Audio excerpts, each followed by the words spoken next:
하겠습니다. 2014년도에 한국 사회를 슬픔으로 몰아넣었던 그 세월호 사건이 있었어요. 그 사건이 일어난 직후에 어느 목사님이 쓰신 글 중에 일부를 제가 한번 좀 인용해 봤어요. 읽어볼게요. 말없이 그 곁에 서 있는 것, 손을 잡고 슬픈 눈을 응시하는 것, 좌절하고 분노하고 절규하는 고통스러운 모습을 그대로 지켜봐 주는 것, 함께 우는 것, 그리고 이 어처구니 없고 부조리한 세상을 함께 분노하고 저항하는 것, 나는 이것이 우리가 할 수 있는 전부라고 생각한다. 결국 이분이 하시는 말씀은 형언할 수 없는 그 고통 앞에서 그리스도인들이 할 수 있는 최선은 그 옆에서 함께 울어주고 그 시선을 마주해주고 그리고 그 마음을 함께 끌어안아서 그것이 절망이 있다면 절망을 끌어안고 분노가 있다면 분노를 끌어안는 것이라고 말씀하시는 거예요. 근데 이런 마음을 품으신 분들이 또 한편으로 계셨지만 또 기독교 내에 또 다른 한편에서는 세월호 사건이 하나님의 진노다 뭐 이런 식의 이야기들도 많이 들렸어요. 이런 이야기를 들을 때마다 저는 참 마음이 아픕니다. 세월호 사건뿐만이 아니라 코로나가 처음 발생했을 때에도 하나님이 기독교를 박해하는 중국에 대해서 하나님이 진노하셨다든가, 또 어느 나라의 태풍으로 피해를 입어서 수많은 사람들이 죽었는데 하나님을 알지 못한 벌에 대한 하나님의 진노라든가 이런 식의 이야기들이 기독교계 내에서 참 많이 나와요. 요즘에도 마찬가지고요. 근데 왜 신앙을 가진 사람들이 이런 식의 생각과 판단을 할까? 저는 이것이 전형적인 인간 중심적 신앙이라고 생각합니다. 인간이 중심에 있기 때문에 그런 식의 판단들이 쉽게 나오는 거죠. 신앙의 중심에 하나님의 이름으로 인간이 자리하고 있는 거예요. 전능하신 하나님은 맞지만 그 하나님과의 관계의 주도권을 내가 주려고 하는 거죠. 어떤 상황이 딱 발생하면 문제, 고통, 고난이든 어떤 상황이 딱 발생하면 우리는 명쾌한 답을 내려야 한다고 생각을 해요. 이 문제를 이해하기 위해서 원인이 무엇이고 어떻게 해야 되는지 답이 나와야 되는 거예요. 왜냐하면 우리의 관심은 어디에 있냐면 이 문제를 가능하면 빨리 해결하는 것에 집중되어 있기 때문인 거예요. 내가 고통스러우면 고통이 빨리 해결돼야 되고, 내가 고난이 있으면 고난이 빨리 해결돼야 되고, 뭔가 설명이 안 되면 이 답답해서 견딜 수가 없는 거죠. 그래서 문제가 발생하면 우리는 이렇게 생각하는 거예요. 이건 하나님께서 진노하시는 건데 하나님의 진노는 인간의 죄로 인한 것이고, 그럼 무슨 죄일까? 근데 우리가 가장 쉽게 생각할 수 있는 죄가 뭡니까? 교회를 박해하고 예배를 못 드리게 하고 교회가 자유롭게 성장하는 데 방해하고 이런 일들이 사회에서 일어나. 여기에 대해서 하나님이 진노하시는 거구나. 이렇게 생각을 하는 거예요. 근데 이렇게 생각을 딱 하면 일단 이해가 쉬워지죠. 문제가 이해가 되는 거예요. 그리고 답이 분명해지죠. 이제 뭐 하면 됩니까? 예배 열심히 드리면 되고, 기도 잘하면 되고, 헌금 열심히 하면 되고, 그리고 이 세상은 교회를 박해하면 안 되고, 정부와 사회는 교회를 지켜줘야 되고, 안 그러면 하나님 또 진노하실 거고, 당신들 봐, 교회를 이렇게 박해하니까 하나님 진노하시잖아. 이런 식으로 생각하는 거예요. 자, 이런 식의 생각의 근저에는 뭐가 있어요? 교회와 세상을 분리하고 있잖아요. 그러니까 하나님은 교회만 사랑하고 신자들을 사랑하고 세상은 교회를 도와줘야 되는 거야. 이런 식의 생각이 자리 잡고 있는 거죠. 하나님은 이 땅을 창조하신 분이잖아요. 교회만 창조하신 게 아니잖아요. 하나님이 이 땅을 창조하셔서 이 모든 세상을 하나님께서 창조하시고 하나님이 다스려 가신다고요. 교회만 사랑하시는 게 아니라 하나님을 믿지 않는 사람들도 하나님을 사랑하신다고요. 복음이 들어가지 않는 그 나라도 하나님이 사랑하신다고요. 이 모든 세상을 하나님은 사랑하신다고요. 그럼에도 불구하고 하나님은 교회를 세워주시고 불러주신 이유는 내가 사랑하는 이 세상을 어떻게 다스릴 것인지 너희들은 나와 함께 이 세상을 다스려 가보자 라고 해서 교회를 불러주신 거잖아요. 그런데 교회와 그리스도인들이 어떤 식으로 생각하냐면 세상은 사랑하지 않고 교회만 사랑하는 거야. 그래서 세상이 교회를 도와주고 세상이 교회를 이렇게 협력해 주지 않으면 하나님이 분노하셔서 세상에 질타를 하시는 거지. 이런 식으로 생각을 하는 거예요. 개인의 고통과 관련해서도 좀 비슷합니다. 내가 뭔가 문제가 딱 생겼으면 내가 또 하나님께 뭘 잘못했지? 요즘 내가 기도를 못해서 다시 기도하라는 사인을 주신 것인가? 금식을 해야 되나? 이런 식으로 생각을 하는 거예요. 이런 사고방식들을 잘 생각해 보세요. 중심에는 뭐가 있냐면 하나님인 듯 하지만 사실은 인간이 있는 거예요. 내가 내 문제를 빨리 해결하고 싶은 거죠. 금요일날 제가 말씀드렸지만 우리가 뭔가 회개를 한다고 생각해 보세요. 회개를 하는 이유가 뭡니까? 죄에 대해서 너무 끔찍해서 하나님 앞에 너무 죄송해서 회개하는 겁니까? 아니면 죄로 인한 그 결과가 두려워서 회개하는 겁니까? 죄로 인한 결과로 내가 뭔가 불이익을 받고 하나님께서 뭔가 한 대 맞을 것 같아서 그게 두려워서 회개하는 겁니까? 거의 후자의 가능성 아닙니까? 물론 이 자리에 계신 분들은 아닐 거라고 제가 믿지만, 중심에는 하나님이 있는 게 아니라 인간이 있어요. 하나님으로부터 은혜를 받는 인간이 중심에 있는 거예요. 사실 우리는요, 불분명하고 불확실한 것을 견디지 못해요. 내가 당하고 있는 이 현실을 일이 설명되지 않으면, 이해되지 않으면 견딜 수 없는 거예요. 그래서 선명한 답이 있어야 된다고 생각해요. 인간은 그래요. 그래서 하나님은 답을 말씀 안 하셨는데 우리는 답을 찾아내. 희한하죠. 하나님은 뭐라고 말씀하신 적이 없는데 우리는 하나님으로부터 답을 찾아내는 거예요. 그래서 인간은 하나님으로 인해서 선명한 답을 빨리 찾으려는 거죠. 왜냐하면 우리의 관심은 어디에 있기 때문에? 내 삶이 안정되는 것에 관심이 있기 때문인 거죠. 내 삶이 얼마나 안심할 만한 상황이고 내 마음이 얼마나 불안하지 않고 내 삶이 얼마나 안정되어 있는가, 이거에 집중되어 있기 때문에 답을 빨리 찾고 싶은 거예요. 이런 인간 중심적인 모습이 지난 한 주간 우리가 살펴봤던 욥의 세 친구들의 모습 아닙니까? 자신들이 알고 있는 하나님에 대한 지식을 원리 삼아서 모든 상황을 그 원리에 비추어서 판단하는 거예요. 그러니까 답이 선명하죠. 해석이 분명한 거죠. 그들이 가지고 있었던 원리가 뭡니까? 하나님께 순종하는 자에게는 복을 주시고 불순종하는 자에게는 저주를 주신다는 거예요. 그러니까 욥이 고통을 당하는 거 보니까 하나님이 분명히 진노하신 게 맞아. 그러면 분명히 욥은 죄를 지은 게 맞는 거예요. 그러니까 친구들은 뭐라고 이야기해요? 욥에게 회개하라고 이야기하잖아요. 하나님이 그러면 너를 회복시켜 주실 거라고. 그 다그치고 있는 거예요. 친구들은요, 하나님에 대해서 자신들이 알고 있는 지식이 기준이 되는 신앙이죠. 그 여기서 벗어날 수가 없는 거예요. 그리고 심지어 하나님도 이 원리 안에 들어오셔야 되는 거예요. 이것이 인간 중심적 신앙 아닙니까? 근데 한번 생각해 보세요. 이 친구들의 말이 맞다면 우리도 그렇게 생각하잖아요. 순종하는 자에게 복을 주시고 불순종하는 자에게 진노하시고, 이렇게 생각하지 않으시죠? 이 말이 맞다면 여러분들 견디실 수 있으시겠어요? 순종하는 자에게 복 주시고 불순종하는 자에게 진노하시는 말이 맞다면 견딜 수 있으시겠냐고요? 저는 못 견딜 것 같거든요. 저는 죽을 것 같거든요. 제 삶을 보면요, 하루 24시간 1년 365일 살아가는 거 보면요, 순종하는 사람보다 불순종하는 사람이 훨씬 많거든요. 순종을 한 50가지 하면 불순종을 한 5,000가지 하는 것 같아요. 견디실 수 있겠냐고요? 이 원리에 따라서. 못 견뎌요. 우린 죽어요, 그러면. 그런데도 사람들이 이렇게 말하는 이유는 뭘까요, 그럼? 분명히 그런데도, 우리의 현실이 그런데도 이런 원리를 말하는 이유는 뭘까요? 결국 자기들은 잘한다는 생각을 가지고 있기 때문이잖아요. 유대 종교 지도자들처럼, 욥의 세 친구들처럼 자기들은 잘하고 있는 거예요. 그러니까 자기들이 생각할 때는 나름대로 크게 나쁜 짓 하지 않고 말씀을 잘 지킨다고 생각하기 때문에 순종하는 자에겐 복을 주시고, 내가 이렇게 삶이 평안한 이유는 하나님께 순종했고 하나님께 헌신했고 헌금도 잘했고 뭐 등등, 이렇기 때문이라고 생각하는 거잖아요. 결국 자기 공로가 기준이 되는 신앙이죠. 자기 공로가. 이게 전형적인 인간 중심적 신앙이에요. 인간 중심적 신앙은 더 확장됩니다.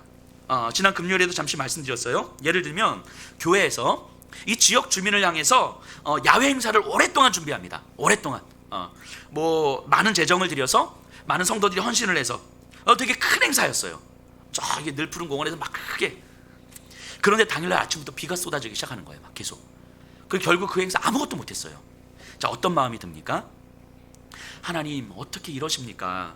우리가 얼마나 이 행사를 심혈을 기울여서 준비했는데, 하나님 이 행사가 얼마나 중요한지 모릅니까? 이 행사가 이 지역 주민들에게 얼마나 중요한 행사인데 하나님 이러실 수가 있습니까? 라는 원망하는 마음이 들지 않습니까?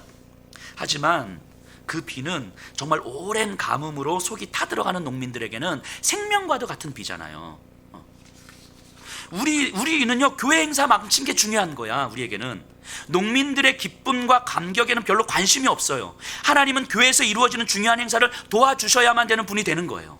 이 세상을 하나님께서 어떻게 다스리시는지, 이 세상 전부를 하나님이 어떻게 사랑하시고 어떻게 움직여 가시는지는 별로 관심이 없어. 그냥 내가 속한 교회가 행사를 잘 치르고 이 행사를 통해서 새 가족들이 많이 와, 이게 중요한 거야. 이게 우리의 관심이 어디에 있습니까? 우리의 관심은 교회 행사 잘 되는 것, 교회가 상정하는 것, 신자들이 잘 사는 것, 여기에 있는 겁니까? 하나님은 교회와 신자를 그렇게 불러준 게 아니잖아요. 하나님은 네가 알지 못하는 저 불신의 세상을 하나님이 사랑한다고 말씀하시는 거잖아요. 그래서 내가 너를 그렇게 사랑했었다고. 네가 믿고 나서 내가 너를 사랑한 게 아니라 믿기 전부터 내가 너를 사랑했었다고. 그래서 우리를 불러주신 거잖아요. 그리고 뭐 하라고요?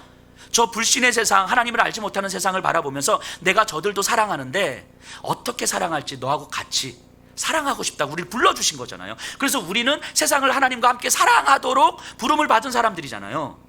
그런데 하나님의 시선이 우리에게만 집중되기를 우리는 원하는 거예요. 우리는요, 하나님께 관심이 있는 것이 아니라 우리에게 관심이 있어요. 우리에게. 하나님은요, 창조주시잖아요. 이 세상에서 가장 자유로우신 분이죠. 자유롭게 움직여 가시는 분이에요. 이 세상에 그 누구도 하나님의 자유를 헤아릴 수도 없고 하나님의 자유를 제한할 수도 없어요. 하나님은 그 누구에게도 그 어떤 것으로도 제한받지 않으시죠. 그런데 오히려 신자들이, 그리스도인들이 교회가 하나님을 제한해요. 하나님은 이런 분이니까, 하나님이 이렇게 행동하셔야 되니까, 하나님이 이렇게 교회를 도와주셔야 되니까, 교회를 박해하니까 하나님 저들을 심판해 주셔야 되니까, 뭐 이런 식으로 교회가 하나님을 제한해요. 왜 나에겐 내가 원하는 건 안 들어주십니까? 이렇게 하나님은 나에게 집중되고 계시는 거예요. 나에 집중되셔야 하는 거야. 나한테 주면 감사하고 은혜로우신 분이고 사랑이시고, 나한테 안 주면 하나님은 사랑도 아니고 은혜롭지도 않고 정의롭지도 않아. 나를 기준으로 하나님이 어떤 분이시니까 판단이 되는 거죠. 그래서 어떤 분들은 현대 교회를 종교 백화점이라고 해요. 종교 백화점. 종교를 입맛에 맞게 소비하는 거예요. 좋은 종교 상품을 고르고 소비하는 거죠. 교회를 선택하는 것도 어떤 종교 서비스를 제공하는가, 설교를 선택할 때에도 나한테 가장 적합한 설교가 뭔가, 하나님이 뭘 말씀하시는가가 아니라 내가 듣기 좋은 설교가 뭔가, 나한테 그냥 들어오는 설교가 뭔가, 이런 거죠. 종교 서비스를 선택하는 거예요. 이런 식으로 나에게 맞고 필요한 서비스를 선택해요. 그래서 이제 교회들은 그 서비스를 아주 많이 제공하는 거죠. 이렇게 쫙. 어떤 경우에도 하나님이 중심이 되지 않아요. 이런 식의 종교 소비자들에게는, 그래서 나를 만족시켜 주셔야만 하는 하나님이 되어버린 이런 종교 소비자들에게는 하나님의 자유로운 행위라는 건 이해도 안 되고 아무 의미도 없는 거예요. 하나님이 이 세상에서 얼마나 자유롭게 이 세상을 다스리시고 창조하자 하나님께서 이 세상을 어떻게 사랑하시는가, 별로 그건 중요하지 않아. 이해도 안 돼. 왜냐면 하나님은 나하고만 관계 있어야 되니까, 나한테만 뭔가를 해주셔야 되니까. 조나단 에드워즈라고 하는 탁월한 신학자이자 설교자가 이렇게 이야기했어요. 인간의 참된 행복은 하나님의 자유로운 행위 안에서 하나님과의 교제로 가능하다. 인간이 창조주 안에서 누리는 만족과 기쁨이야말로 창조주에게 최고의 영광을 돌리는 것이다. 자, 인간이 가질 수 있는 최고의 행복, 참된 행복은 나와 상관없이 내가 아니어도 이 세상을 사랑하고 이 세상을 다스리시는 하나님의 그 자유로운 행위, 자유로우신 그 하나님 안에서 그 하나님과 교제를 나누는 가운데 형성된다고 말하는 거예요. 때로는 그 하나님과의 교제를 나누는 삶이 가시밭길일 수도 있고, 때로는 내 삶의 결핍일 수도 있어요. 하지만 하나님의 자유로우심 안에서 하나님과 교제를 나눌 때 거기서 우리가 기쁨과 만족을 느낀다면, 그런 우리를 보면서 하나님은 영광이라고 말씀하시는 거예요. 하나님이 우리를 통해서 영광 받으신다라고 하는 건 우리가 헌금 많이 해서, 우리가 헌신 많이 해서, 우리가 뭐 40일 금식기도 해서 그래서 영광 받으시는 게 아니고, 자유로우신 그 하나님 안에서 하나님과 자유로운 교제를 맺고 있는데, 그것이 우리에게 참된 기쁨이고 참된 만족이 될 때, 그런 우리를 바라보시면서 하나님은 영광을 받으신다고 말씀하시는 거예요. 예수님의 십자가를 한번 생각해 보세요. 예수님의 십자가는요, 예수님께도 아픔이셨고 하나님께도 아픔이셨어요. 그런데 그 자유로우신 하나님 앞에서, 이 세상을 다스려 가시는 하나님 앞에서, 그 방법이 아니면 이 세상을 다스려 갈 수가 없으니까, 그 방법이 아니면 이 세상을 회복하실 수가 없으니까 하나님은 당신의 아들을 통해서 십자가의 고통을 허락하신 거잖아요. 근데 예수님 십자가 위에서 마지막에 뭐라고 말씀하셨어요? 다 이루었다 말씀하셨잖아요. 내가 하나님 안에서 내 삶을 충분히 살았습니다 말씀하신 거잖아요. 그 모습을 보면서 하나님은 영광을 받으시는 거라고요. 그 모습을 보면서 그 모습이 충분하게 배가 불렀느냐, 많은 사람들이 인정을 받았느냐, 충분하게 정말 풍성한 삶을 누리냐, 이거하고 상관없는 거라고요. 하나님 안에서 하나님과 교제를 나누는 가운데 그것이 참된 만족과 기쁨이 되는 그 모습을 보면 그것이 하나님의 영광이 된다고 말씀하시는 거예요. 예수님을 믿는 사람들은요, 이 말이 이해가 돼야 돼요. 이 말이 하나님의 자유로운 행위 안에서 하나님과 교제를 나눈다는 것이, 그 안에서 참된 만족과 기쁨을 누린다는 것이 어떤 의미인지 이해가 돼야 되는 거예요. 받아들여져야 되는 거예요. 그대로 잘 살지는 못하더라도 이게 어떤 의미인지, 그 나를 어떻게 살게 하는지 이게 이해는 돼야 되는 거라고요. 근데 이게 무슨 말인지 이해도 안 되고 도대체 그냥 그래도 결국 나는 배고프잖아, 그래도 결국 나는 힘들잖아, 계속 이러고 있으면 사실은 하나님의 그 자유로우심이 우리에게는 아무 의미가 없어지는 거예요. 그럼 결국 우리는 의리의 의도와 상관없이 우리는 종교 소비자가 되는 거예요. 우리는요, 지금 욥기를 처음부터 살펴보고 있어요. 욥기를 통해서 하나님께서 결국 하시는 말씀은 하나님의 자유하심이죠. 인간의 그 어떤 지식과 요구에 의해서도 제한되지 않는 하나님. 그런데 그 하나님이 욥을 부르시는 거예요. 욥과 관계 맺자고 말씀하시는 거예요. 내 안에서 내가 너와 교제 나누고 싶다고. 그래서 욥이 가지고 있는 신앙의 틀을 조금씩 깨트리시면서 자유하신 하나님 앞에 세워가시는 거예요. 그냥 단순히 고통 주셔가지고 너 정신 차려, 이거 말씀하시는 게 아니에요. 고난을 잘 견디었더니 하나님께서 갑절의 축복을 주시더라, 이거 말씀하시는 게 아니라고요. 이게 지난 시간까지 우리가 함께 살펴본 욥기였어요. 그리고 이제 욥은 하나님의 존재 앞에 서 있습니다. 자신을 가릴 어떤 나무도 울타리도 없어요. 이전에는 아무것도 없는 이 약점, 결핍투성인 자신을 보는 것이 두려웠거든요. 내 삶이 안정되지 않고 불안하고 여전히 힘든 모습을 보는 게 두려웠는데, 이 모습 이대로 하나님 앞에 섰더니 하나님의 존재 앞에 압도되고 있는 거예요.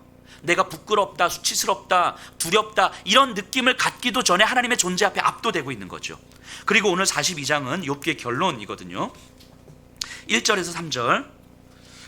욥이 여호와께 대답하여 이르되 주께서는 못하실 일이 없사오며 무슨 계획이든지 못 이루실 것이 없는 줄 아오니 무지한 말로 이치를 가리는 자가 누구니이까. 나는 깨닫지도 못한 일을 말하였고 스스로 알 수도 없고 헤아리기도 어려운 일을 말하였나이다. 자, 2절은요, 하나님의 전능하심과 자유하심에 대한 고백이거든요.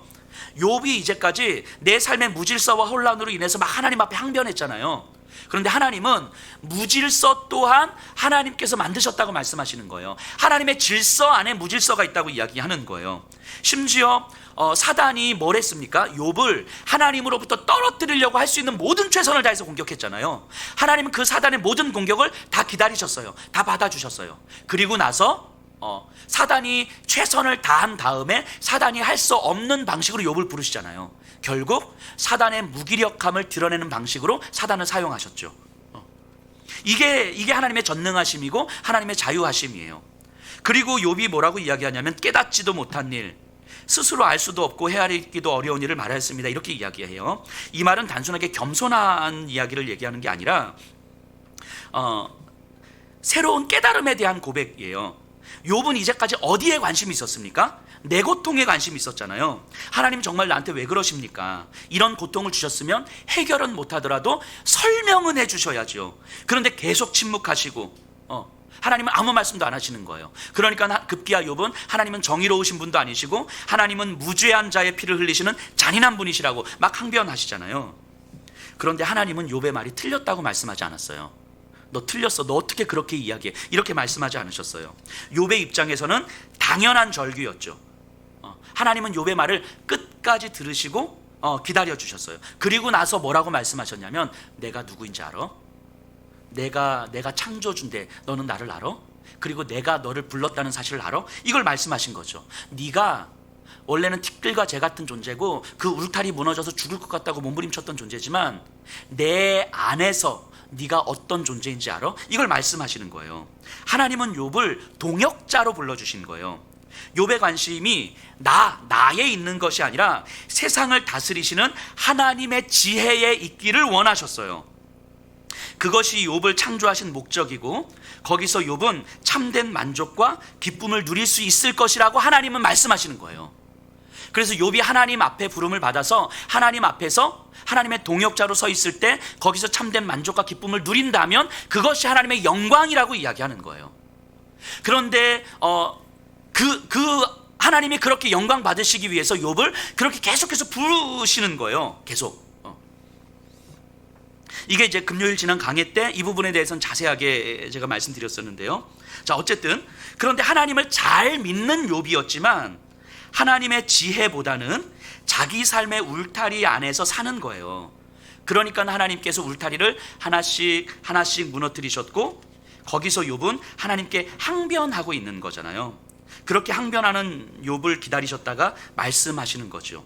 너는 내가 이 세상을 함께 다스리자고 부른 내 파트너고 내 친구고 내 자녀다라고 말씀하시는 거예요.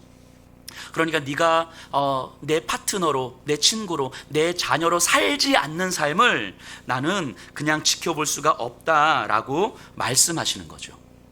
그래서 하나님은 욥을 붙들고 끌고 오시는 거예요. 그래서 제가 이렇게 말씀드렸어요. 욥이 원하는 것, 왜 나한테 고통 주셨습니까? 설명해 주십시오. 아니면 해결해 주십시오. 또 이 안전한 울타리를 만드는 것, 여기에 대해서 하나님은 그렇게는 못하겠다고 말씀하시는 거예요. 나는 그렇게는 못하겠다. 내가 원하는 건 그게 아니니까. 내가 원하는 건 네가 울타리 안에서 안전하게 사는 게 아니라 나와 함께 이 세상을 다스려가는 거다. 내가 원하는 건 내 안에서 네가 너의 자신을 다시 발견하는 거다. 내가 원하는 건 나와 함께 이 세상을 다스려가는 삶이 얼마나 기쁘고 참된 만족을 누리는 삶인지, 그리고 영원한, 이 세상이 전부가 아닌 영원한 삶을 소망하면서 살아가는 삶인지 네가 누리기를 원하는 거다. 그러니까 나는 네가 원하는 그것, 나는 그렇게는 못하겠다, 이렇게 말씀하시는 거예요. 그래서 제가 이렇게 말씀드렸어요. 이거 집에 붙여놓으시라고. 안방문에, 주방에, 화장실에, 집 현관에 붙여놓으세요. 글 써가지고 나는 그렇게는 못하겠다, 여호와의 말씀이니라, 이렇게 붙여놓으세요. 그래서 하나님 왜 나한테 이거 안 주십니까? 눈 들어보세요. 나는 그렇게는 못하겠다, 여호와의 말씀이니라. 하나님 오늘 하루 진짜 나한테 이거 해주셔야 됩니다. 현관문 딱 나설 때 보세요. 나는 그렇게는 못하겠다, 여호와의 말씀이니라. 하나님이 욥에게 그거 말씀하신 거잖아요. 나는 그렇게는 못하겠다. 그리고 욥을 불러주신 거예요. 욥의 절규가 틀린 것은 아니지만 자기 한계 안에서 하나님을 제한하고 있었음을 욥은 깨달은 거예요. 틀렸다, 교만했다, 회개하라, 이게 아니에요. 이렇게 이해하면 하나님의 의도를 우리가 지금 이해를 못하고 있는 거예요. 이게 아니라 내가 내 한계 안에 있었기 때문에 하나님의 마음을 알 수가 없었다고. 근데 이 지난한 고통의 과정이 사실은 나한테는 절망이었고 비참함이었지만 지금 돌아보니까 내 한계를 깨트리는 시간이었던 것 같다고. 이제는 하나님 알게 되었습니다, 이 고백하는 거예요. 그래서 헤아릴 수 없는 것을 내가 이제까지 말했습니다 라고 이야기하는 거죠. 자, 4절 5절이에요 내가 말하겠사오니 주는 들으시고 내가 주께 묻겠사오니 주여 내게 알게 하옵소서. 내가 주께 대하여 귀로 듣기만 하였사오나 이제는 눈으로 주를 배움나이다. 자, 주님 듣겠습니다, 또 말하겠습니다, 이 얘기하는 거예요. 욥이 하나님한테 주님 말씀하십시오, 듣겠습니다, 또 들어주십시오, 내가 말하겠습니다. 자, 이게 무슨 의미입니까? 하나님이 욥에게 요구하신 거잖아요. 하나님이 욥에게 너 이제까지 네가 들은 단편적인 지식을 가지고 나에 대해서 판단하지 마. 네가 직접 보고, 네가 직접 듣고, 네가 직접 경험해, 내가 누구인지. 나는 너한테 나를 그렇게 열어줄 거야. 나는 너한테 그렇게 너에게 내가 나를 계시할 테니까 네가 직접 듣고 네가 직접 경험해봐. 내 얘기를 네가 직접 듣고 너도 할 말 있으면 나한테 해. 이게 하나님께서 욥에게 하셨던 말씀이잖아요. 이 말씀을 욥은 깨달은 거예요. 주님 말씀하십시오, 내가 듣겠습니다. 또 내가 말할 테니 주님 들어주십시오. 그러니까 하나님은 저를 파트너로 삼아 주셨습니다. 이게 무슨 의미인지 이제 깨달았습니다, 이거예요.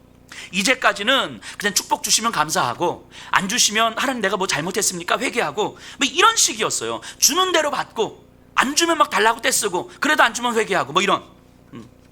하지만 그게 아니라, 하나님께서 원하시는 건 그게 아니라 서로 소통하면서 하나님이 무엇을 원하시는지, 그것을 이루기 위해서 하나님은 우리에게 어떤 지혜를 주시는지, 어떤 능력을 주시는지, 그래서 하나님과 함께 이 세상을 어떻게 사랑하며 다스려갈지, 이거 깨달으라는 거예요. 그냥 하나님 기도해요, 제 기도할게요. 성경 읽어요, 성경 읽을게요, 이게 아니라 하나님 내가 이걸 왜 해야 되는 거죠? 하나님의 이유가 뭐죠? 계속 물어가는 거예요. 그렇기 때문에 하나님의 이유를 물어가야 되기 때문에 기도를 안 할 수가 없고, 하나님의 지혜를 품어야 되기 때문에 말씀을 안 볼 수가 없는 거예요. 욥은 하나님의 말씀을 이해했어요. 자, 욥이 말하는 하나님을 눈으로 직접 경험했다, 이 말의 의미가 뭡니까? 어떤 신비한 종교적 체험을 하는 거, 이런 거 아니에요. 금식하다가 기도 응답받고 이런 거 아니에요. 또 오랜 종교 생활로 인한 경험의 축적, 그래서 이제 교회에서 말하는, 성경에서 말하는 웬만한 모든 건 다 알아, 이런 게 아니에요. 눈으로 직접 경험했다는 의미는 내 존재와 삶의 의미가 하나님 안에서 선명하게 깨달아졌다는 거예요. 내 존재의 의미가 뭔지, 내 삶의 의미가 뭔지 하나님 안에서 깨달아진 거예요. 자, 예수님을 믿는다는 것이 뭡니까? 예수님을 믿는다는 게 교회 나온다는 거예요? 예수님을 믿는다는 건 천국 가는 거예요? 아멘 아니죠? 예수님을 믿는다는 게 뭡니까? 주님을 따라 산다는 거잖아요. 주님을 따라간다는 거잖아요. 주님께서 가시는 그 길이 가시밭길일 수도 있어요. 배신당하는 길일 수도 있고, 배고픈 길일 수도 있고, 억울한 길일 수도 있고, 급기야는 십자가의 죽음의 길일 수도 있어요. 그런데 그런 것보다 주님이 가시니까 그냥 그게 가는 거예요. 왜냐하면 주님께 내 생명이 있다는 것이 경험되니까.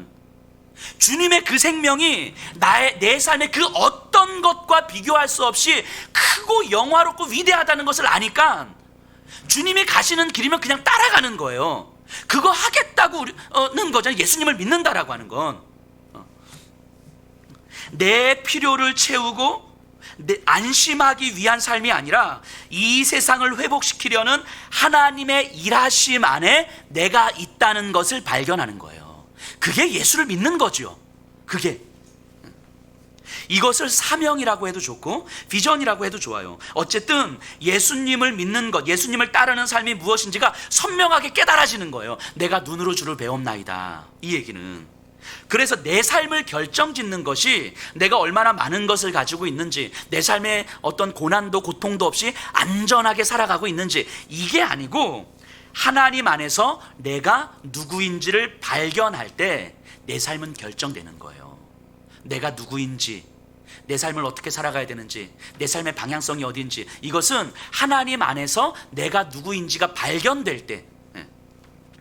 그래서 하나님은 나를 너무 사랑하시기 때문에 하나님 안에서 내가 누구인지를 발견할 수 있도록 붙잡고 안 놓아주시는 거라고요.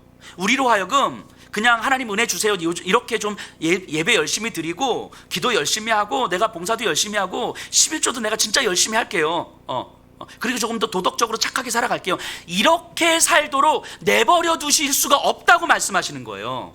하나님이 너 그렇게 살게 하려고 내 아들 예수를 보낸 게 아니라고 말씀하시는 거라고요. 너 교회 좀 열심히 다니게 하려고 내 아들 예수를 보낸 게 아니라고. 너 헌금 많이 하라고 내가 너를 이 땅에 창조한 게 아니라고, 그 말씀하시는 거라고요. 그러니까 그렇게 살도록 내버려 두실 수가 없는 거예요. 그래서 우리를 붙들고, 하나님도 씨름하시고 하나님도 아파하시고 고통스러워하시면서 우리를 붙들고 안 놓아주시는 거라고요. 우리로 하여금 하나님 앞에 계속 세우시는 거예요. 그래서 우리가 하나님 앞에 서기까지 안 되는 것들이 있으면 그거 하나씩 하나씩 내려놓게 하시는 거죠. 내 앞에 못 오면 이거 내려놓게 하시는 거예요. 내 안에서 네가 누구인지를 발견해야 되는데, 내 안에서 너의 삶이 결정돼야 되는데, 너의 삶의 방향이 만들어져야 되는데, 그게 안 되니까 하나님 우리를 못 놓고 계시는 거라고요. 아니면 아마 우리는 죽을 때까지 하나님 우리를 못 놓으실 거예요.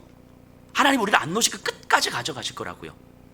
왜요? 우리를 하나님 앞에 세워서 하나님의 동역자로 불러주신 거니까. 우리를 창조하신 목적이 그거고, 당신의 아들 예수를 이 땅에 보내신 이유가 그거니까. 이게 눈으로 주를 뵙는 거예요. 이 고백은 결국 우리들의 삶의 고백 아닙니까? 실천적 고백이죠. 우리의 삶을 돌아보셔야 돼요. 하나님 안에서 내 삶의 의미가 발견되어서 삶의 안전장치를 얻기 위한 삶이 아닌 세상을 향한 하나님의 다스리심에 삶의 방향성을 맞추고 살아가려 합니까? 신앙은요, 방향성이잖아요. 신앙은 상태가 아니에요. 방향성이죠, 방향성. 그러니까 내 삶의 방향성이 이 세상을 다스리시는 하나님께 맞추어서 그렇게 살아가려고 애를 쓰어가는 삶이 신앙이잖아요. 그게 아니면 신앙과 일상은 분리가 되는 거예요. 그래서 교회에서 정말 열심히 헌신하고 믿음 좋다는 이야기를 들으면서 살아가고 일상은 정말 열심히 사는 거예요. 그냥 교회를 안 다니는 사람도 열심히 살아요. 방향성 없이 이 월화수목금토일을 살아가는 내 삶이 어떤 방향성 없이 그저 주어진 삶을 열심히 사는 거예요. 그리고 교회 와서 열심히 예배드리고 열심히 기도해. 이게 신앙과 일상이 분리되어 있는 거죠. 그러니까 이런 삶이 우리에게 익숙해 있다 보니까 하나님은 교회에 집중하셔야 되는 거야. 우리의 생각에는 이건 주의 일이고 이건 세속적인 일이 되는 거야. 이런 식의 생각이 우리에게 자리에 잡고 있는 거 아닙니까? 이게 전형적인 인간 중심적 신앙인 거죠. 하나님은 우리한테 그렇게 살라고 불러주신 게 아니라고요. 하나님은 우리에게 교회 열심히 봉사하는 거 중요해요. 계속 제가 이렇게 말하니까 목사님은 교회 봉사하는 거 되게 싫어하시는구나 이렇게 생각하시는데 저 싫어하지 않아요. 봉사하셔야 괜찮습니다. 그런데 우리를 불러주신 궁극적 이유가 이 세상을 어떻게 사랑하는지를 알라고. 이 세상도 하나님이 창조하신 거라고. 예수님 안 믿는 사람들도 하나님 사랑하신다고요. 예수님 안 믿는 사람이 신자들을 박해할 때 그들에게 하나님께서 진노하시는 게 아니라고요. 이것이 분리되어 있다면 우리는 여전히 인간 중심적 신앙 안에 머물러 있는 것일 수도 있어요. 그런데 하나님은 우리를 그렇게 살게 하도록 내버려 두시지 않는다는 거예요. 그래서 부르시는 거예요. 그래서 우리의 울타리들을 하나씩 하나씩 꺾어 가실 수도 있는 거죠. 자, 그 다음 절이 욥의 고백의 핵심인데요. 6절 보세요. 그러므로 내가 스스로 거두어 드리고 티끌과 제 가운데에서 회개하나이다. 자, 거두어 드린다는 말은 철회한다는 거예요. 이제까지 욥이 했던 말들을 철회한다는 거죠. 이게 인간 중심적 한계 안에서 외쳤던 말들을 철회하는 거예요. 그러니까 이게 틀렸다, 잘못됐다, 너 회개해 이런 식으로 몰고 가면 안 돼요. 이게 틀린 게 아니에요. 단지 그 한계 안에 있었기 때문에 몰랐던 거예요. 그래서 하나님이 그것을 깨트려 가시면서 깨닫게 하시는 거죠. 그래서 돌아보니까 그때 내가 내 한계 안에서 하나님을 제한하고 있었구나라고 이렇게 철회하는 거죠. 자, 그리고 티끌과 제 가운데서 회개하나이다. 이 말은 좀 다시 번역할 필요가 있어요.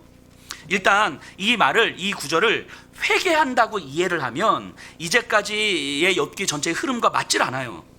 욥기의 전체 흐름은 뭡니까? 신앙의 틀이 깨어지고 새롭게 하나님 중심의 신앙으로 변화되어 가는 것이 초점이잖아요. 욥기의 흐름이. 그런데 욥이 회개하고 끝나버리면, 욥이 잘못했고 욥이 죄를 지었고 회개하고 끝나버리면 이게 새 친구들의 말이 맞는 거잖아요. 너 회개해라 뭐 이런 거니까. 그럼 하나님이 이제까지 욥을 향해서 애쓴 것이 너무 허무해지는 거예요. 근데 이걸 히브리어 원어로 보면 조금 더 분명하게 보여요. 자, 여기서 티끌과 죄는 욥을 얘기하는 겁니다. 욥. 그래서 욥 자신을 티끌과 죄라고 욥기에서는 계속 이야기하죠. 그리고 여기서 회개한다라는 단어가 나함이라는 단어로 쓰거든요. 이 나함이라는 단어는 회개한다는 의미도 있고 위로한다 이런 의미도 있는데, 이 나함이라는 단어에 뒤에 이제 전치사로 알이라는 전치사, 히브리어로 나함 알이라고 이렇게 전치사가 이렇게 오면 이게 수거로 쓰여져서 이게 생각을 바꾸다, 다시 생각하다 이런 의미로도 사용돼요. 근데 히브리어 원문을 보면요, 나함 알 이렇게 쓰여 있거든요, 분명히. 그러니까 이거는 회개하다라는 의미로도 해석 가능해요. 위로하다는 의미도 해석 가능해요, 나함이라는 단어만 가지고. 하지만 나함과 알을 붙여가지고 생각을 바꾸다, 다시 생각하다 이런 의미로도 얼마든지 해석 가능한 거예요. 자, 그럼 문맥을 다시 보면요, 생각을 바꾸다, 다시 생각하다 이렇게 해석하는 것이 전체 욥기의 흐름과 문법적으로도 훨씬 더 적합한 것 같아요. 그럼 다시 해석하면 이런 거거든요. 티끌과 죄에 대해서 나는 다시 생각하게 되었습니다. 내 자신에 대해서 나는 다시 생각하게 되었습니다. 왜냐하면 자신은 이제까지는 미천하고 죽음과 절망의 존재였었는데 하나님 안에서 나를 다시 돌아보니까 하나님의 파트너로 부름을 받은 존재고 하나님 안에서 내 자신이 새롭게 발견되었습니다. 그래서 내 자신이 티끌과 재 같은 존재는 맞지만 하나님 안에서 완전히 새로운 존재가 되었다라는 것을 나는 보게 됩니다. 이 얘기를 하고 있는 거죠, 6절은. 그래서 내 자신에 대해서 다시 발견하는 거예요. 그래서 이 6절의 고백은 욥의 회개가 아니라 욥이 다시 태어남을 고백하고 있는 거예요. 하나님의 하나님 되심을 깨닫고 더 나아가 하나님과 대면하여 대화를 나눈 존재로 서게 되면서 혼란스러운 현실 앞에서 미천한 존재로 서 있었던 욥이 이제는 더 이상 그 미천한 존재가 아니라 하나님의 창조 세계 가운데 어떤 피조물보다 더 강하고 아름다운 존재로서 자신을 발견하는 거예요. 그 고통 가운데 몸부림쳤고 고통 가운데 절망했고 또 친구들은 자신을 똥이라고 이야기했고 벌레라고 이야기했고 자기 스스로를 봐도 정말 한없이 비참했던 자신의 모습이 하나님의 끊임없는 애쓰심과 하나님의 아파하심과 하나님의 눈물 가운데서 하나님 앞에 섰던 욥, 하나님의 창조주 하나님의 그 말씀을 들으면서 하나님이 어떤 분이신지를 조금씩 알게 되고 그 하나님이 나를 왜 불러주셨는지를 계속 깨닫게 되면서 내가 티끌과 재 같은 내가 더 이상은 티끌과 재로 살 수 없는 거구나, 내가 하나님 안에서 어떤 존재인지가 발견되는 거예요. 하나님이 아니었으면 여전히 나는 그냥 그런 삶이었을 텐데 하나님 안에서 내가 어떤 존재인지 새롭게 발견되는 거예요. 새롭게 태어나는 거죠. 다윗이 시편 8편을 통해서 자기 스스로를 발견한 것이 이 마음 아니겠습니까? 시편 8편에서 다윗이 뭐라고 고백합니까? 사람이 무엇이기에 주께서 그를 생각하시며 인자가 무엇이기에 주께서 그를 돌보시나이까? 그를 하나님보다 조금 못하게 하시고 영화와 존귀로 관을 씌우셨나이다. 주의 손으로 만드신 것을 다스리게 하시고 만물을 그의 발 아래 두셨으니 여호와 우리 주여, 주의 이름이 온 땅에 어찌 그리 아름다운지요. 다윗이 이렇게 고백하는 거잖아요. 하나님, 도대체 내가 뭔데 나를 이렇게까지 생각하시고, 내가 뭔데 나를 위해서 이렇게까지 아파하시고, 내가 뭔데 나를 이렇게까지 붙드셔도 놓지 않으십니까? 바꿔 말하면 이거 아닙니까?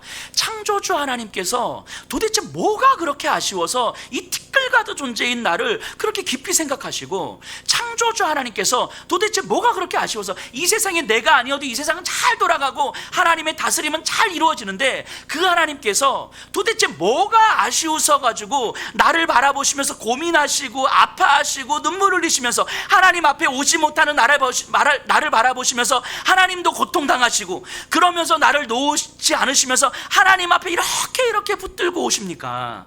도대체 창조주 하나님이 뭐가 그렇게 아쉬워서 도대체 내가 뭔데 하나님과 함께 이 만물을 다스리게 하십니까? 도대체 내가 뭔데?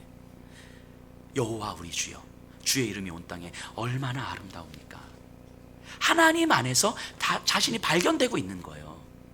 그래서 때로는 다윗의 삶이 자녀에게 배반을 당하고 신하들에게 배반을 당하고 목숨의 위협을 받고 쫓겨다니고 억울하고 분하고 그런 삶이 반복되지만 그럼에도 불구하고 그 하나님 안에서 발견된 자신의 모습이 충분히 기쁘고 충분히 만족스러운 거예요. 그 모습만으로도 여호와의 이름이 충분히 아름답다고 고백하는 거예요. 그 다윗의 모습을 보면서 하나님은 영광을 받으시는 거예요.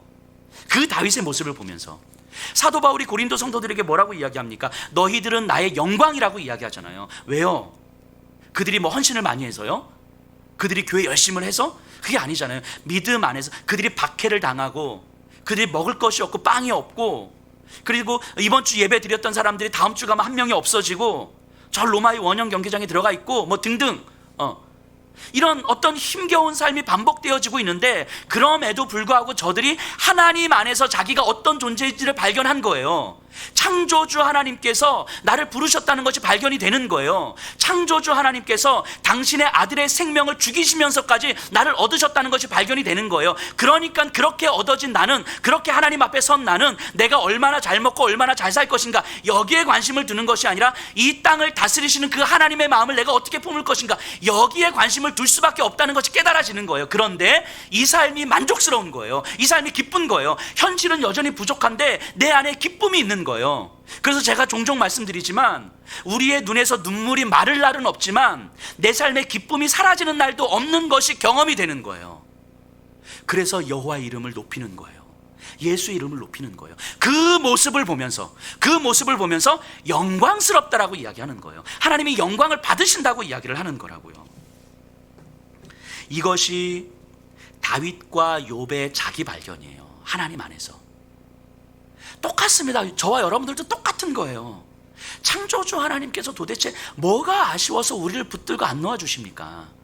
창조주 하나님께서 뭐가 아쉬워서 우리를 향하여서 눈물을 흘리시면서 아파하시냐고요. 창조주 하나님께서 뭐가 아쉬워서 우리를 꾸역꾸역 말씀 듣게 하시고 하나님 안에 살게 하십니까? 도대체 내가 뭔데? 이 티끌과 재와 같은 내가 뭔데 하나님은 나를 그렇게 포기하지 않으십니까? 때로는 하나님의 포기하지 않으심 때문에 내 삶에 고통스럽고 힘겨움 때문에 하나님을 원망하기도 하잖아요. 차라리 하나님 나를 놔주시라고, 그냥 나는 내가 원하는 대로 살겠다고, 내가 기쁜 대로 살겠다고 놔두시라고.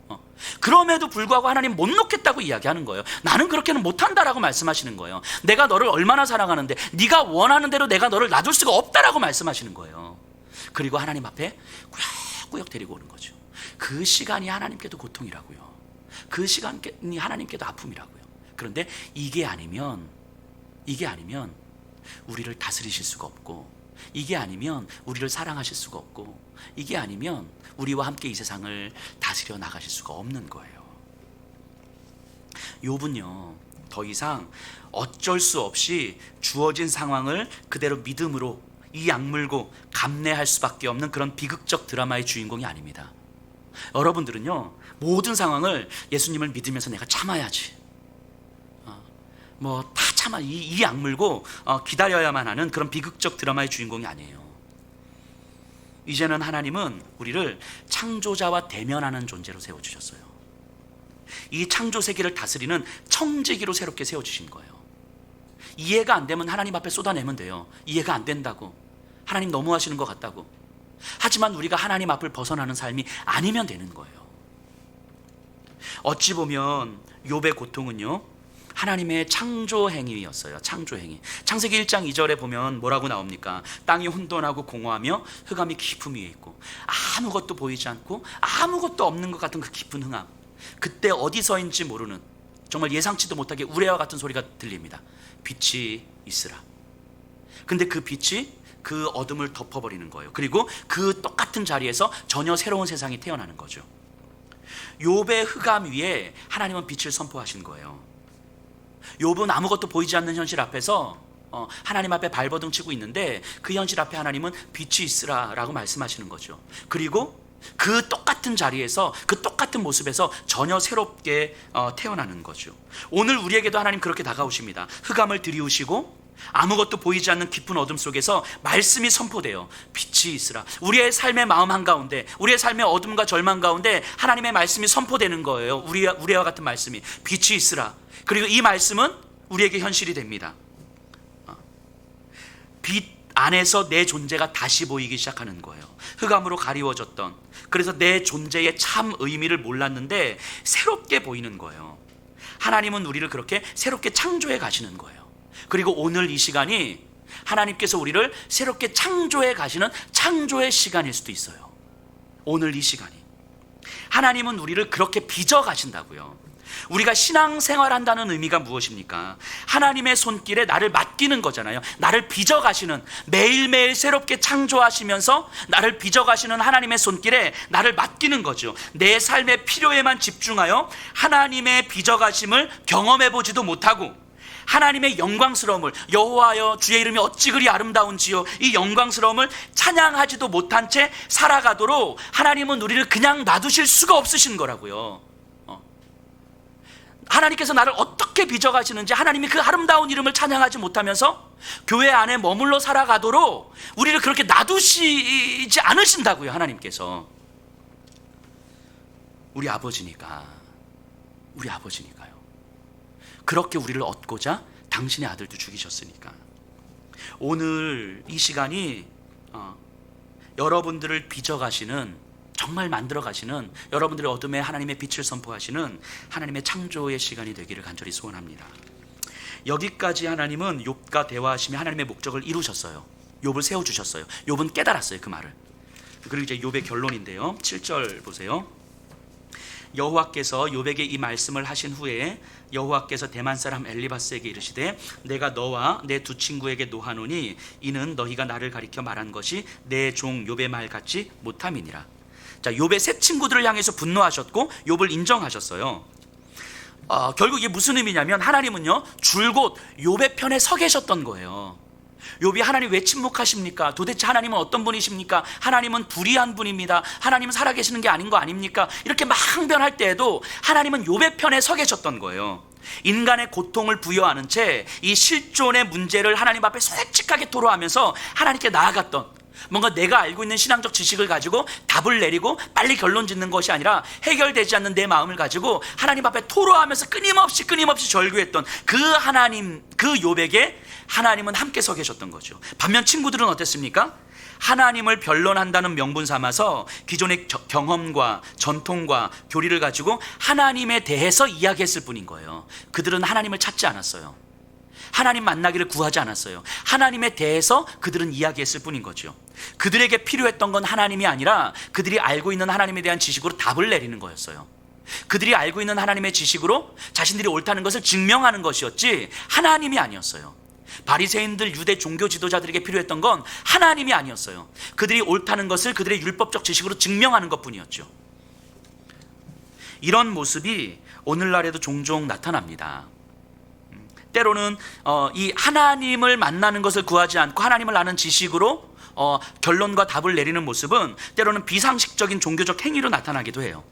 얼마 전에도 저기 남양주의 한 절에서 그리스도인 여성 한 분이 이제 불을 질렀잖아요.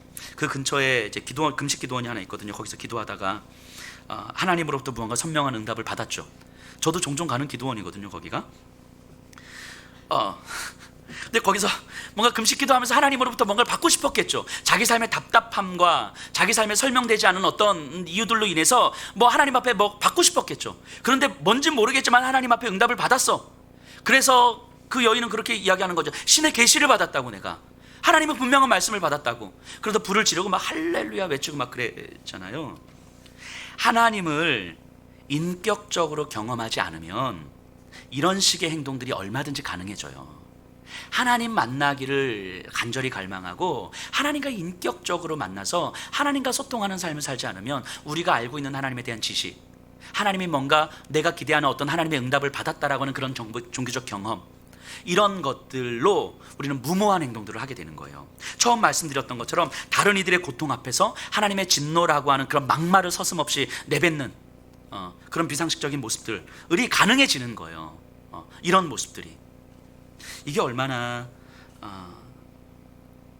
하나님을 알지 못하는 이야기입니까? 하나님은요, 이런 모습들을 절대로 옳다고 여기지 않습니다. 욥의 친구들에게 하나님은 분노하셨어요. 8절 9절 보세요. 그런즉 너희는 수소 7과 숫양 7을 가지고 내 종 욥에게 가서 너희를 위하여 번제를 드리라. 내 종 욥이 너희를 위하여 기도할 것인즉 내가 그를 기쁘게 받으리니 너희가 우매한 만큼 너희에게 갚지 아니하리라. 이는 너희가 나를 가리켜 말한 것이 내 종 욥의 말같이 옳지 못함이라. 이에 대만 사람 엘리바스와 수아 사람 빌닷과 나아마 사람 소발이 가서 여호와께서 자기들에게 명령하신 대로 행하니라. 여호와께서 욥을 기쁘게 받으셨더라. 하나님이 욥에게 뭐라고 말씀하시냐면 친구들을 위해서 중보하라고 이야기하는 거예요. 친구들을 끌어안으라고. 친구들에게 너희들의 우매함으로 인하여서 내가 너희들에게 갚지 않겠다, 이렇게 말씀하시는 거예요. 친구들이 그 똑똑한 하나님에 대한 지식을 잘 알고 있고 그래서 명쾌하게 하나님의 지식으로 답을 내릴 수 있는 친구들에게 이 무식한 놈들아, 이렇게 이야기하는 거예요. 하나님을 알지 못하고 하나님에 대한 지식으로만 하나님을 알고 있는 것처럼 생각하는 그 무식한 놈들이라고 이야기하는 거죠. 이게 전형적인 인간 중심적 신앙인 거죠. 인간 중심적 신앙. 그런데 저는 이 장면을 보면서 제가 욥이라면 못하겠다고 이야기했을 것 같아요. 하나님, 나 못하겠다고. 이 친구들이 어떤 친구들입니까? 이 고통 가운데 비참하게 절규하고 있는 욥에게 친구들이 뭐라고 얘기했어요? 소발은 욥에게 똥이라고 이야기했어요. 이 똥 같은 놈아.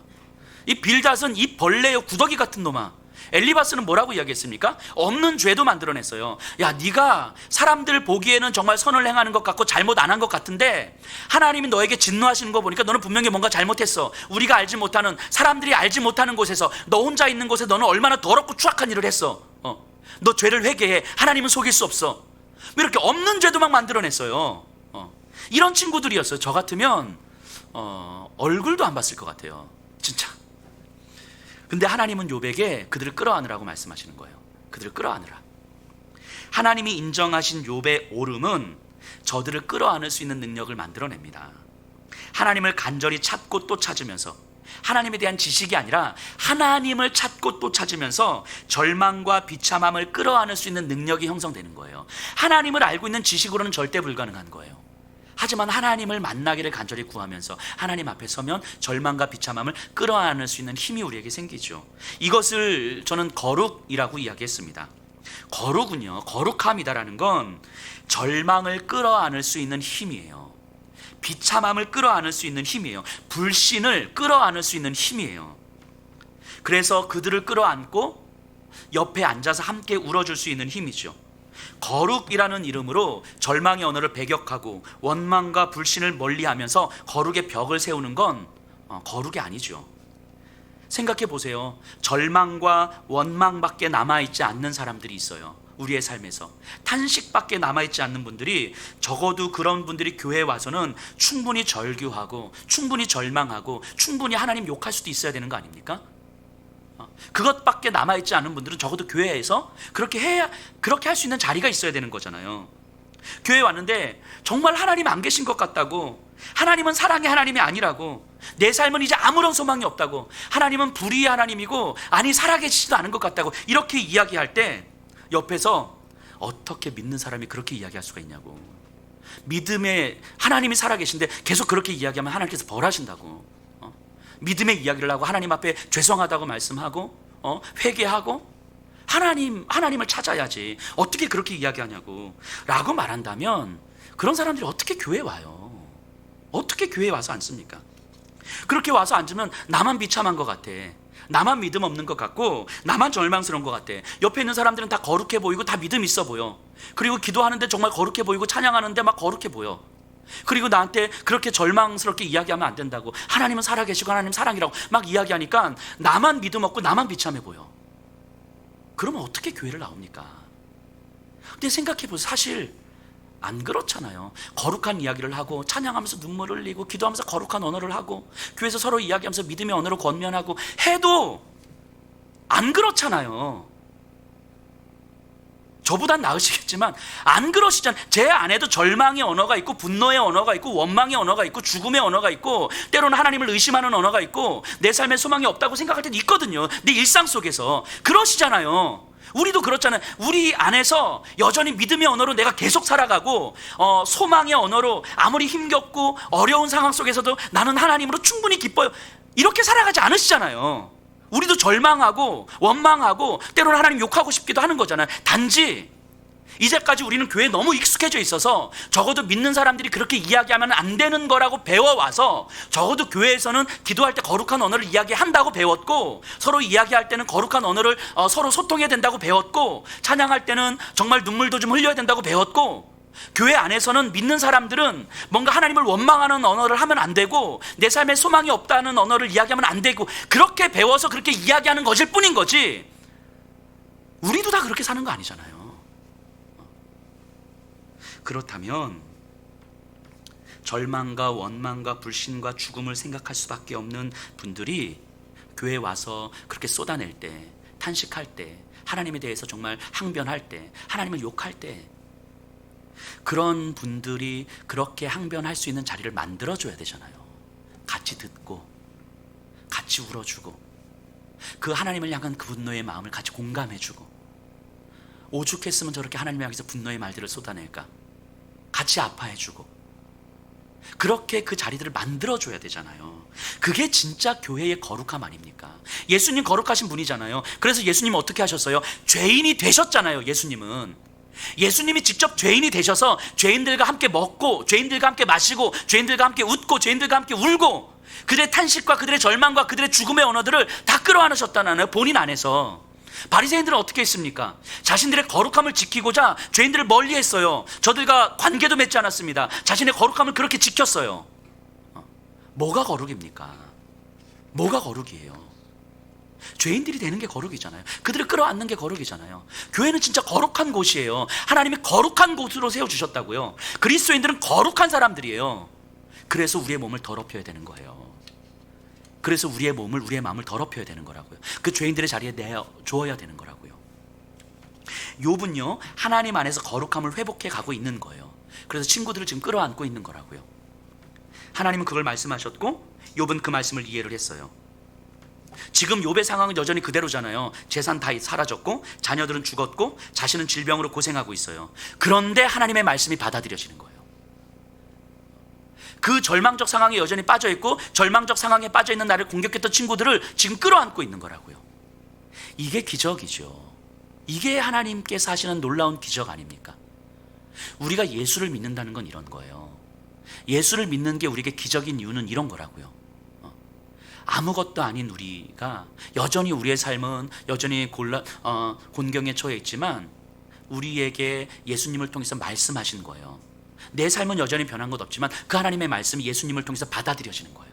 그래서 친구들을 끌어안고, 그래서 이 세상을 끌어안는 거예요. 이 불신의 세상을 끌어안는 거라고요.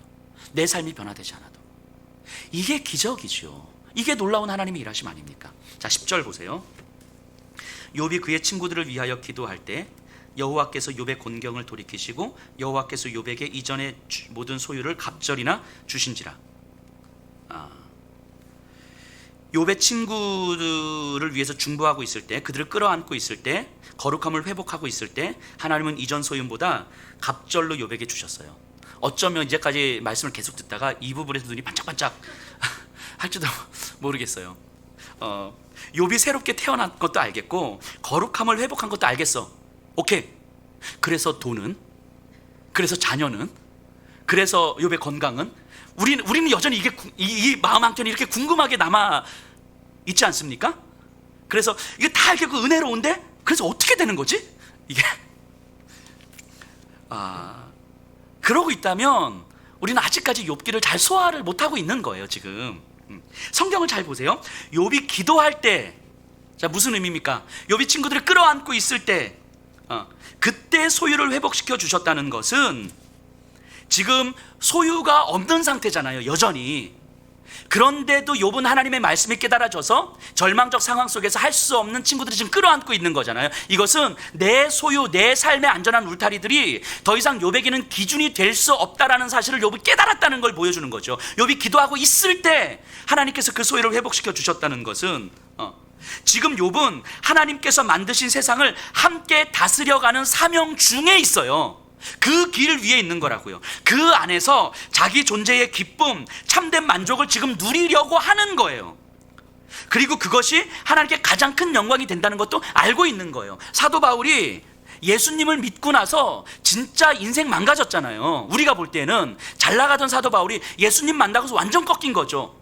사람들에게 인정받고 그리고 칭찬받고 명예도 얻을 수 있는 사도 바울이 오히려 손가락질 받고 수치와 모욕을 받고 굶주리고 매 맞고 이러면서 평생 살잖아요. 지금 욥이 그 길 가운데 있는 거라고요. 사명 중에 있는 거라고요. 그러니까 하나님께서 바울에게 돈을 주셨거든요. 헌금과 이런 것들을 주셨잖아요. 근데 그것이 바울의 삶의 기준이 되지 않는다라는 걸 바울은 아는 거죠. 그래서 하나님께서 욥에게 헌금을 주셨을 때 욥은 다 뭐합니까? 다 예루살렘에 어려운 게 다 보내는 거잖아요. 돈을 안 주신 게 아니라고요. 근데 더 이상은 그것이 욥의 삶의 기준이 안 된다라는 사실이 깨달아지고 있는 거예요. 그때 하나님은 욥에게 소유를 허락하셨다고요. 이 소유에서 우리의 눈이 반짝반짝거리면 안 돼요. 그리고 나서 잃어버린 삶의 조건들을 회복시켜 주시는데요. 11절에서 13절을 잘 보세요. 꼼꼼하게. 이에 그의 모든 형제와 자매와 그 이전에 알던 이들이 다 와서 그의 집에서 그와 함께 음식을 먹고 여호와께서 그에게 내리신 모든 재앙에 관하여 그를 위하여 슬퍼하며 위로하고 각각 캐시트 하나씩과 금고리 하나씩을 주었더라. 여호와께서 욥의 말년에 욥에게 처음보다 더 복을 주시니 그가 양 14,000과 낙타 6,000과 소 1,000결이와 암나귀 1,000을 두었고 또 아들 7과 딸 3을 두었으며. 여기서 이제 우리는 아멘이 터지잖아요. 자, 생각해 보세요. 하나님이 욥에게 욥의 소유를 회복해 주셨어요. 언제 회복해 주셨어요? 언제? 성경 꼼꼼하게 보셔요. 언제 회복해 주셨어요? 언제? 말년에 욥의 말년에 회복해 주셨다는 거예요. 이 욥에게 회복된 이 소유를 누리고 살려면 진작에 회복시켜 주셔야죠. 좀 힘이 남았을 때, 돈을 좀 쓸 수 있을 때 회복시켜 주셔야 되잖아요. 근데 안 그러셨어요. 욥의 말년에 이걸 회복시켜 주셨대요. 이게 무슨 의미겠어요? 이게 더 이상 욥의 삶을 규정짓지 못한다는 거예요. 그러니까 하나님께서 언제 회복시켜 주는지 모르겠지만 어쨌든 욥의 삶의 기력이 떨어지고 이제는 욥이 정말 하나님 나라에 가기 얼마 남지 않았던 그때에 하나님이 모든 것들을 허락해 주신 거예요. 하나님의 마음을 읽으셔야 돼요. 사람들과의 관계가 회복됐고 재산이 2배로 회복됐고 자녀들이 회복됐어요. 하지만 그것이 욥이 누릴 만한 것들이 아니었음을 하나님은 말씀하고 있는 거죠. 욥은 그것들로 누리면서 살아가는 것이 아니라 하나님 안에서 사명의 길 위에 있는 것으로 누리는 거예요. 그걸 말씀하시는 거잖아요. 자, 생각해 보세요. 자, 어쨌든 욥이 회복됐어요. 그러면 이 회복되고 나서 재산이 다 회복되고 2배로 회복됐거든요. 재산은. 자녀들은 그냥 딱 똑같이 10명이었는데 자, 기분 좋았을까요? 어쨌든 재산이 회복되고 자녀들 막 회복되고 몸도 낫고 기분 좋았을까요? 내가 고통을 잘 견뎠는데 진짜 하나님께서 그래도 이걸 내가 말년에 허락하셨지만 제대로 못 누릴 수는 없겠지만 그래도 하나님께서 회복시켜 주셨구나, 감사합니다, 아멘. 기뻤을까요? 저는 절대 안 그랬을 것 같아요. 저와 성도님도 생각해 보세요. 일반적인 사람이라면 절대 그럴 수가 없죠. 욥은 아마 이랬을 것 같아요. 죽음의 문턱에까지 이르렀던 처참한 과거를 종종 떠올렸을 것이고 자신의 몸에 남아있는 그 질병의 흔적들을 보면서 눈물 흘렸을 것이고 심지어 죽은 자녀들에 대한 깊은 상처로 평생 아파하면서 살지 않았을까요? 죽은 자녀들에 대한 상처가 욥에게 깊이 뿌리 박혀 있는데 회복된 이 모습들을 보면서 너무 기쁘고 잘 견뎌서 승리했습니다, 아멘, 이랬을까요? 절대 그랬을 리가 없어요. 절대 그랬을 리가 없어요. 지금 회복된 모습을 보면서 회복된 자녀들을 보면서 감사하겠죠. 당연히 이 자녀들이 기뻐하겠죠. 하지만 어떤 마음으로 이 회복된 질서와 회복된 자녀들을 받겠습니까? 죽음까지 이르렀던 자신의 어떤 처참한 삶, 내 몸에 남아있는 질병의 흔적들, 죽은 자녀들에 대한 깊은 상처를 가지고 지금 있는 이 모습을 보는 거 아니겠습니까? 그렇다면 이것이 마냥 기쁘진 않죠. 마냥 즐겁진 않죠. 이걸 내가 가지고 어떻게 살아갈까, 이런 생각 안 하죠. 겉으로 보기에는요, 욥기 1장의 모습과 지금 이 회복된 이후의 모습은 유사해 보여요. 하지만 결론에서의 욥의 세계는 이전과는 질적으로 달라졌습니다. 하나님과의 관계 안에서 새롭게 태어나 자기 정체성을 새롭게 형성했기 때문이에요. 새로운 자기 발견 안에는 아픔과 상처의 눈물을 가지고 있는 거예요. 아픔과 상처의 눈물과 흔적을 가지고 새롭게 발견한 자기를 보고 있는 거죠. 하나님의 사명 중에 있는 그 길 위에는 내 상처와 아픔에 대한 흔적이 있는 거예요. 그래서 사도 바울이 뭐라고 이야기합니까? 하나님의 사명 안에 있으면서 내 몸에 예수의 흔적을 지니노라. 나에게 주어진 회복된 어떤 삶의 조건들로 인해서 그것이 내 기쁨이 되지 않는다는 걸 알아요. 마냥 기쁘지 않아요. 이거 좋아가지고 이걸 잃어버릴까 봐 전전긍긍하면서, 그게 아닌 거예요. 이전에 욥은요, 자신의 울타리로 인해서 인정도 받고 존경도 받고 세상의 왕과 같은 삶을 누렸거든요. 그 모든 것들을 주신 하나님의 은혜에 감사하면서, 하나님을 알고 하나님을 믿고 하나님이 주신 은혜에 감사하면서 정말 봉사하고 헌신하고 예배드리고 잘 살았어요. 하지만 욥은 분명히 경험했어요. 그것들이 어느 순간 갑자기 사라져버릴 것에 불과하다는 것을. 그런데 자신은 그것들에 내 삶을 걸고 있었던 거예요. 그 울타리 안에서 하나님께 감사하고 은혜라고 이야기했지만 그 울타리에 자신의 삶을 걸고 있었던 거예요. 하나님이 아니고 하나님께서 은혜로 주신 울타리에 자기 삶을 거니까 그 울타리들이 없어졌을 때 얼마나 내가 죽음의 두려움을 경험했는지를 선명하게 깨달았습니다. 그리고 지금 자신에게 주어진 현실 또한 마찬가지로 언제든지 갑자기 사라질 수 있는 거라는 걸 알고 있어요. 그리고 이것들을 내가 목숨을 걸고 지키지 않아도 된다는 사실을 알고 있는 거죠. 인생에게 주어진 과제는 생존을 위해서 울타리를 쌓는 것이 아니라 하나님 안에서 사명을 발견하는 것, 이것이 인생의 과제라는 것을 욥은 알고 있는 거죠. 자신은 단지 청지기적 사명을 받았을 뿐인 것이지 이 모든 소유의 주인이 아니라는 것을 깊은 상처와 아픔을 통해서 철저하게 깨달은 거예요. 물론 욥은 분명히 또 알지요. 조금 시간이 지나면 이 울타리들이, 하나님께서 회복시켜 주신 삶의 조건들이 또 자기 삶의 안전장치가 되어서 하나님과의 관계의 또 다른 조건이 될 수 있다는 사실을 알아요. 본인이 그렇게 경험했으니까.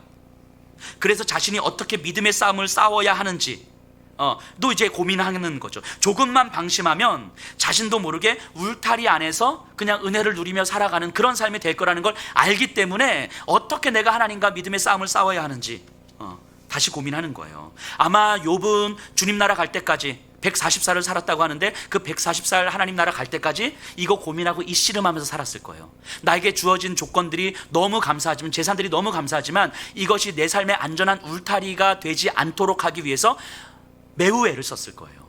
그 믿음의 씨름을 평생 했을 거라고 생각합니다. 이렇게 욥이 끝납니다. 이렇게 욥기가 끝나요. 하나님의 마음을 읽으셔야 돼요. 하나님의 간절함, 하나님의 고통, 하나님의 씨름을 보셔야 합니다. 우리가 아프다고 절규할 때 하나님도 아프다고 울고 계시는 거예요. 그런데 그렇게라도 하지 않으면 안 된다고 말씀하시는 거예요. 그렇게라도 하지 않으면 네가 이 아픈 시간들을 경험하지 않으면 내 앞에 설 수가 없다고 말씀하시는 거예요. 당신의 아들을 보낼 때도 그러셨어요. 너무 아프셨고 너무 마음이 무너지셨어요. 하지만 그렇게라도 하지 않으면 내가 너를 얻을 수 없으니까, 내가 너를 나의 파트너로, 친구로, 자녀로 삼아줄 수 없으니까. 그리고 지금도 우리에게 말씀하시는 거예요.